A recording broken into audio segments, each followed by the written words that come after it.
Mtazamaji wa channel yetu ya Biomedia, karibu sana, karibu tena. Jina langu ni Official Rose D, kama kawaida mtu pekee ambaye atakupitisha katika habari za siasa, michezo na burudani, bila kusahau habari za udaku. Unajipatia moja kwa moja kwa kutazama channel yetu ya Biomedia.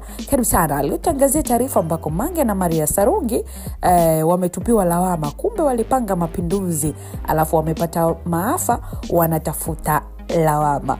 Huyu ni Mange Kimambi, lakini pia mwanadada Maria Sarungi, majina maarufu kabisa katika harakati za kisiasa, wote tunafahamu, na kijamii nchini Tanzania. Hao wameingia katika mkondo wa lawama kutoka kwa wananchi na wadau wa siasa.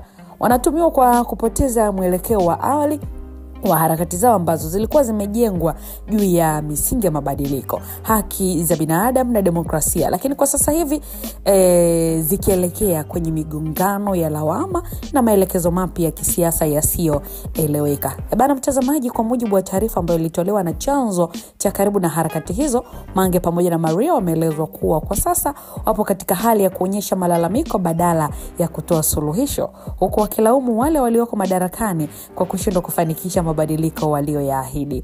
Ukosoaji wao wanasema kuwa walipokuwa wakihamasisha mapinduzi ya kifikra walipata nafasi ya ushawishi mkubwa, lakini sasa wanashindwa kueleza nguvu hizo kwenye mwelekeo wa pamoja. Maria Sarungi amekuwa mstari wa mbele kupitia kampeni yake ya Change Tanzania na The Mwanzo Vote ORG, akielezea azma ya kuhamasisha ushiriki wa vijana katika siasa na maendeleo ya jamii. Lakini pia baadhi ya watu wanadai kuwa baadhi ya mashirika ya kimataifa kama vile Ford Foundation yametumika kufadhili harakati hizo kwa ajenda ambazo hazijawahi kufunguliwa kwa uwazi kwa wananchi. Lakini pia upande wa Mange Kimambi, ambaye aliwahi kuwa na sauti kubwa ya upinzani dhidi ya utawala wa awamu ya 5, sasa anatumiwa pia kutumia ushawishi wake wa mitandao ya kijamii kuelekeza lawama kwa baadhi ya viongozi wa upinzani walioko madarakani badala ya kusaidia kufanikisha mabadiliko ya kweli.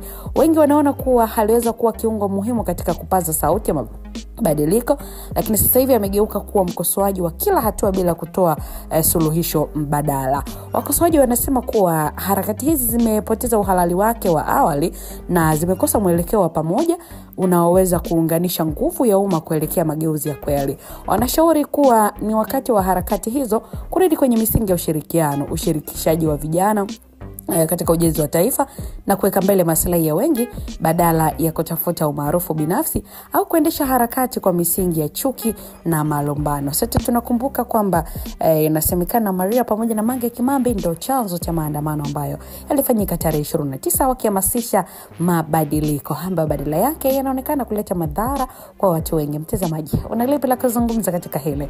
Moja kwa moja utachilia maoni yako upande wa comment section, tutaweza kuiangazia kwa uzuri kabisa. Jina langu ni Official Rose D, uwe na wakati mwema.